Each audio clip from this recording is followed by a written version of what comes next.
பிரதமர் மோடி அவர்களோட பயோபிக்ல வந்து சத்யராஜ் அவர்கள் நடிக்க போறதா வந்து ஒரு தகவல் வந்துச்சு. அது உண்மையா? சத்யராஜினுடைய மகள் வந்து அவரை நடிக்க வைப்பதற்கு முயற்சி எடுத்ததாகவும் அதற்கு சத்யராஜ் உடன்பட மறுத்ததாகவும் அவர்கள் குடும்பத்துக்குள்ளே நடக்கக்கூடிய ஒரு கருத்து முரண்தான் இந்த செய்திக்கு அடிப்படை என்று நம்ப தகுந்த வட்டாரங்கள் அதை சொல்லுகிறது. ஆனால் சத்யராஜ் அவர்கள் நிச்சயமாக இதில் நடிக்க மாட்டார் என்றுதான் நான் நம்புகிறேன். சார், மைக் மோகன், ராமராஜன் அவங்க எல்லாரும் வந்து மறுபடியும் இப்போ இந்த காலத்துல வந்து நடிக்க போறதா சொல்றாங்க. ஸோ இதை வந்து மக்கள் வரவேற்பாங்களா? இப்ப இருக்கிற ஜெனரேஷன் வந்து அவரை ரசிப்பாங்களாங்கிறது நிச்சயமா சந்தேகம் தான். ஏன்னா அவர்களுக்கும் வயதாகி விட்டது. அவர்களுக்கு வந்து அவர்கள் வயதுக்கேற்ற கதாபாத்திரங்களை நடிச்சா வந்து அவங்கள ரசிப்பாங்க. வயதுக்கேற்ற கதாபாத்திரங்களை நடிப்பதற்கு அவர்களுக்கு மனம் வராத காரணத்தினாலதான் அவங்க ஹீரோவா நடிப்பேங்கிற பிடிவாதத்துல தான் ஏறத்தாழ இடையில ஒரு 30 வருடங்கள் அவங்க வந்து புறக்கணிச்சிருக்காங்க. கவின் அவர்கள் நடிச்ச ஒரு படம் வெளிவந்துச்சு. இந்த படத்தோட ட்ரெய்லர் பாத்தீங்கன்னா பயங்கர வரவேற்பு பெற்றிருந்துச்சு. ஆனா படம் பாத்தீங்கன்னா மக்களை ஏமாத்திருச்சு அப்படின்ற மாதிரியான ஒரு கருத்து இருக்கு. எவ்வளவுதான் வந்து நீங்க சோசியல் மீடியால ஒருத்தருக்கு பில்டப் கொடுத்தாலும் படம் வந்து சக்சஸ் ஆகுறது அப்படிங்கிறது இல்லையா, அதுல ஒரு பாதி கிணறு தான் அந்த படம் தாண்டி இருக்கு, முழுமையாக வெற்றி பெறல. விஜய் படத்துல சிவகார்த்திகேயன் அவர்கள் நடிக்க போறதா ஒரு தகவல் இருக்கு. அது ஒரு எதிர்பார்ப்பை தூண்டும். 2 பெரிய ஸ்டார் நடிக்கிறாங்க அப்படிங்கிற எதிர்பார்ப்பை தூண்டும். இன்னொன்னு, விஜய் அவர்கள் அரசியலுக்கு போக போகிறார் என்கிற கருத்து நிலவுகிற காரணத்தினால, அப்படி ஒரு தகவல் இருக்கிற காரணத்தினால அடுத்த விஜயினுடைய இடத்திற்கு வந்து சிவகார்த்திகேயன் நகர்கிறார் அப்படின்னு அவருடைய ரசிகர்கள் சொல்றாங்க.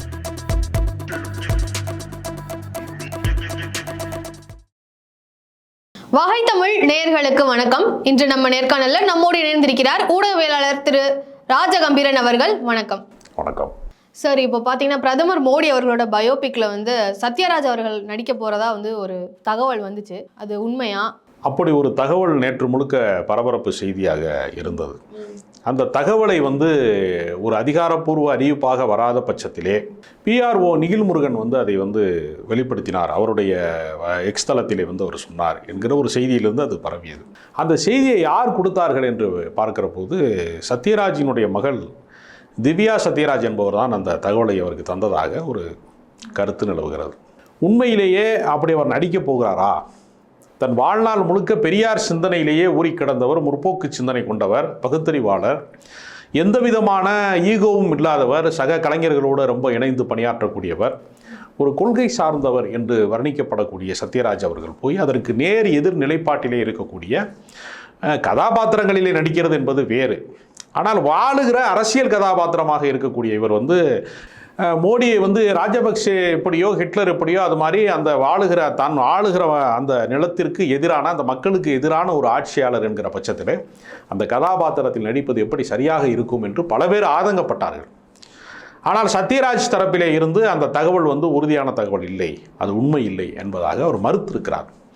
ஆனாலும் மறுத்திருந்தாலும் கூட இதற்குள்ளே வந்து வேறொரு ஃபேமிலி ட்ராமா நடப்பதாக ஒரு தகவல் சொல்கிறார்கள். எப்படி என்றால், பேன் இண்டியா படத்திலே வந்து அதை தயாரிக்க வேண்டும் என்று முயற்சி செய்கிற போது சத்யராஜினுடைய மகள் வந்து அவரை நடிக்க வைப்பதற்கு முயற்சி எடுத்ததாகவும் அதற்கு சத்யராஜ் உடன்பட மறுத்ததாகவும் அவர்கள் குடும்பத்துக்குள்ளே நடக்கக்கூடிய ஒரு கருத்து முரண்தான் இந்த செய்திக்கு அடிப்படை என்று ஒரு மிக முக்கியமான சில பேர் அதை வந்து சொல்லியிருக்கிறார்கள். நம்ப தகுந்த வட்டாரங்கள் அதை சொல்லுகிறது. ஆனால் சத்யராஜ் அவர்கள் நிச்சயமாக இதில் நடிக்க மாட்டார் என்று தான் நான் நம்புகிறேன். என்ன காரணம்னா, அவர் இவ்வளவு காலம் சேர்த்து வைத்திருக்கக்கூடிய அந்த புகழுக்கு அவர் நிச்சயமாக களங்கம் விளைவிக்கக்கூடிய ஒரு வேலையை நிச்சயமாக செய்ய மாட்டார்.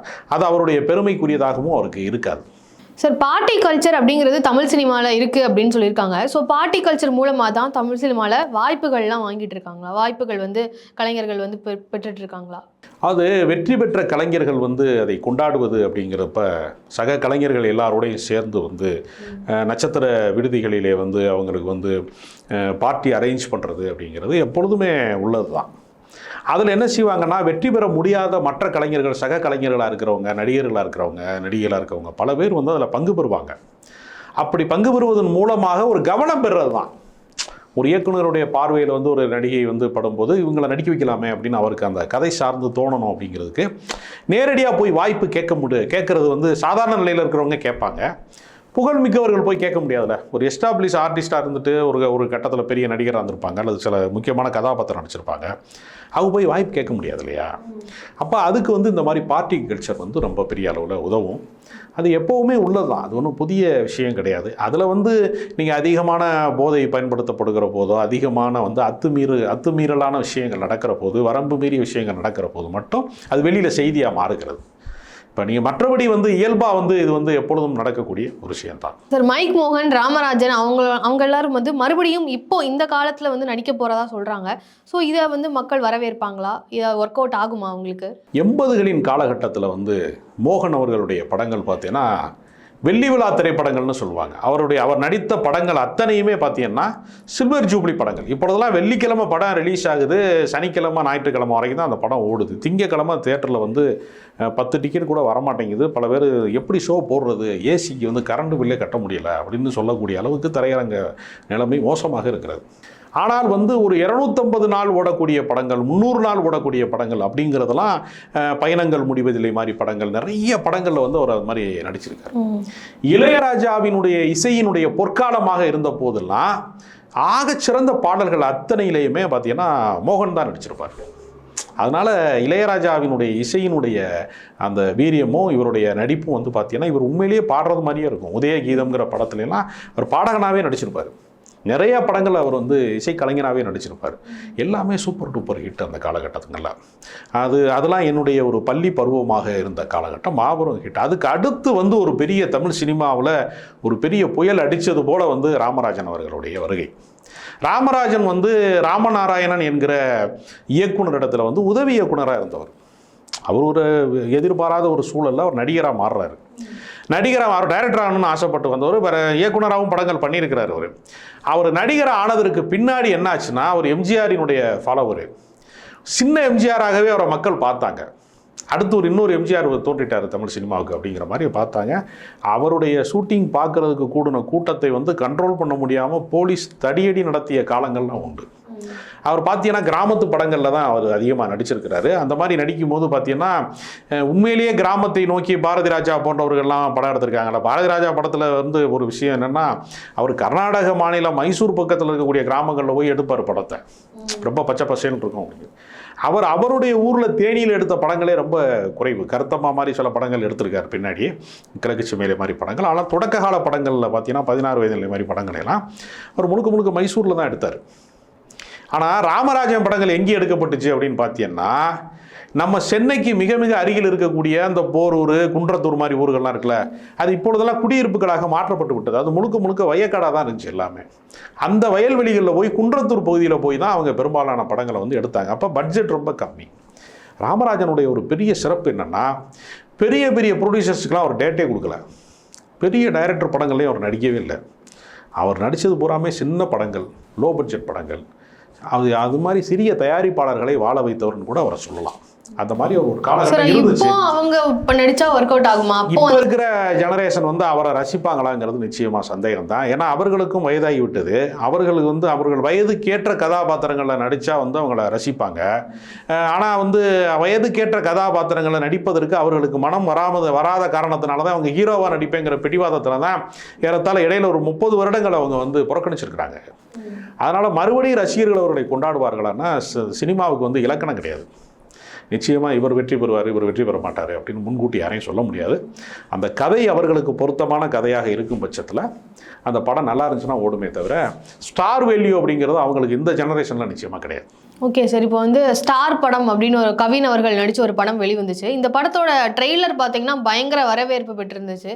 ஆனால் படம் பார்த்தீங்கன்னா மக்களை ஏமாத்திருச்சு அப்படின்ற மாதிரியான ஒரு தகவல், ஒரு கருத்து இருக்குது. ஸோ இந்த படத்தை பற்றி என்ன நினைக்கிறீங்க சார்? அது தொலைக்காட்சி ஊடகங்களிலே இருந்து, விஜய் டிவியில் இருந்து சிவகார்த்திகேயன் வந்தது போல் இவர் அதே மாதிரி தொலைக்காட்சி ஊடகங்கள்ல இருந்து இவர் வர்றாரு. அவர் பிக் பாஸில் வந்து ஒரு பிரபலமாக ஆகிறாரு. அப்படி ஒரு படம் அவர் நடிக்கும் போது ஒரு பெரிய எதிர்பார்ப்புக்குரியதாக வந்து ஒரு பில்டப் உருவாச்சு ஸ்டார் படத்துக்கு. ஆனால் நீங்கள் எப்பொழுதுமே வந்து நீங்கள் எவ்வளவு தான் வந்து நீங்கள் சோசியல் மீடியாவில் ஒருத்தருக்கு பில்டப் கொடுத்தாலும் படம் வந்து சக்ஸஸ் ஆகிறது அப்படிங்கிறது இருக்கு இல்லையா, தேட்டருக்கு வந்து ஆடியன்ஸ் வர்றது அப்படிங்கிறத பெரிய அளவில் இப்பொழுது சிறிய படங்களுக்கு கொண்டு வர முடியலை. ரொம்ப ரேர் ஃபிலிம்ஸு, ரொம்ப வந்து ஒரு தேட்டர் எக்ஸ்பீரியன்ஸ்க்கான படம் இங்கே போய் பார்த்தா ஆகணும் அப்படிங்கிற சூழலில் ஒரு சில படங்கள் தான் வெற்றி பெறுதே தவிர பெரும்பாலான லோ பட்ஜெட் படங்கள், ஸ்டார் வேல்யூ இல்லாத படங்கள் வந்து பெருசாக போகலை. இந்த படத்துக்கு ஒரு பெரிய எதிர்பார்ப்பு உருவானது. அதில் ஒரு பாதி கிணறு தான் இந்த படம் தாண்டி இருக்கு, முழுமையாக வெற்றி பெறலை அப்படின்னு பல பேர் கருத்து சொல்கிறாங்க. அந்த கருத்து உண்மையாக இருப்பதற்கான வாய்ப்பு அதிகமாக இருக்கிறது. ஸோ இந்த காரணத்தினால இவரோட சினிமா வாழ்க்கையில் இவரோட பட்ஜெட்லாம் வந்து பாதிக்கப்படுமா சார்? கவின் அவர்களோட சம்பளம் அப்படி சினிமாவில் சொல்ல முடியாது. சினிமாவில் வந்து ஒரு படம் வந்து ஓடாமல் போகிறோம், இன்னொரு படம் ஓடும். எப்போவுமே சினிமாவுக்கு அதுதான் நியதியை தவிர நிரந்தரமாக சினிமாவில் வெற்றி பெற்றவர்கள் நிரந்தரமாக தோற்று போகிறவர் அப்படி யாருமே கிடையாது. மாறி மாறி நிகழக்கூடிய ஒரு விஷயம். கலைக்கென்று நிரந்தரமான கோட்பாடு கிடையாது. ஒவ்வொரு காலகட்டத்திலையும் ஒரு படம் வந்து ஹிட் ஆகும், இன்னொரு கட்டத்தில் அதே டைப் படங்கள் மறுபடியும் வந்து ஃப்ளாப் ஆயிரும். அதனால் அவருக்கு இப்போது ஒரு சீசன் அவருக்கு. சரி, இப்போ கோட் படம் விஜய் அவர்கள் நடித்த வெளிவர இருக்கு. ஸோ அந்த படத்தில் வந்து சிவகார்த்திகேயன், விஜய் அவர்களே வந்து ஒரு பெரிய நட்சத்திரம், சிவகார்த்திகேயனும் இப்போ பெரிய நட்சத்திரம் தான். இவங்க விஜய் படத்தில் சிவகார்த்திகேயன் அவர்கள் நடிக்க போகிறதா ஒரு தகவல் இருக்குது. ஸோ இந்த தகவல் படி எப்படி பார்க்குறீங்க இதை? அது ஒரு பெரிய ஸ்டார் வேல்யூ இருக்கக்கூடிய விஜய் மாதிரி ஒரு ஓப்பனிங் இருக்கக்கூடிய ஒரு ஹீரோ படத்தில் வந்து சிவகார்த்திகேயன் நடிப்பது அப்படிங்கிறது அவரோட ஆடியன்ஸ், அவருக்கு ஒரு ஃபாலோவர்ஸ் இருக்கிறாங்க. சிவகார்த்திகேயன் படம் பார்ப்பதற்கு என்று ஒரு ரசிகர் பட்டாளம் இருக்காங்க. அப்போ விஜய்க்கு வந்து பெரிய ரசிகர் பட்டாளம் இருக்கிறாங்க. அப்போ இந்த 2 பேரையும் வந்து இணைக்கக்கூடிய ஒரு பாலமாக அந்த படங்களில் வந்து ஒரு கேரக்டர் நடிக்கும்போது அவர் பெரிய எதிர்பார்ப்பை உருவாக்கும், ஒரு மார்க்கெட்டிங் உருவாக்கும். சார், விஜய் அவர்கள் மட்டுமே நடித்தாலே அந்த படம் வந்து பயங்கர எதிர்பார்ப்போட தான் இருக்கும். ஆனால் இப்போ சிவகார்த்திகேயன் ஆட் வந்து அதுக்கு என்ன காரணம் இருக்கும்னு நினைக்கிறேன்? ஏற்கனவே விஜய் படத்தில் வந்து விஜய் சேதுபதி நடித்தார், வில்லன் கேரக்டரில் மாஸ்டர் படத்தில் நடித்தார். அது மாதிரி இல்லாமல் இவர் ஒரு கெஸ்ட் ரோல் நடிப்பார். இவர் வில்லனாக நடிக்க மாட்டார், ஒரு கெஸ்ட் ரோல் இவர் நடிக்கிறார். அது மூலமாக என்ன ஆகும்னா அது ஒரு எதிர்பார்ப்பை தூண்டும். 2 பெரிய ஸ்டார் நடிக்கிறாங்க அப்படிங்கிற எதிர்பார்ப்பை தூண்டும். இன்னொன்று, விஜய் அவர்கள் அரசியலுக்கு போகிறார் என்கிற கருத்து நிலவுகிற காரணத்தினால, அப்படி ஒரு தகவல் இருக்கிற காரணத்தினால அடுத்த விஜயினுடைய இடத்திற்கு வந்து சிவகார்த்திகேயன் நகர்கிறார் அப்படின்னு அவருடைய ரசிகர்கள் சொல்கிறாங்க. சினிமாவில் வந்து எப்போவுமே என்ன செய்வாங்கன்னா ஒரு பில்டப்பை கொடுத்துக்கிட்டே இருப்பாங்க. அது வந்து சில நேரம் பலிக்கும், சில நேரம் பலிக்காது. அது அப்படி தான் பார்க்கணும். சிவகார்த்திகேயன் வந்து அடுத்த விஜயா அப்படின்னு ஒரு கேள்வி வந்து உருவாகி இருக்கிறது. இன்னைக்கு பல விஷயங்களை பற்றி பேசணும். ரொம்ப நன்றி சார்.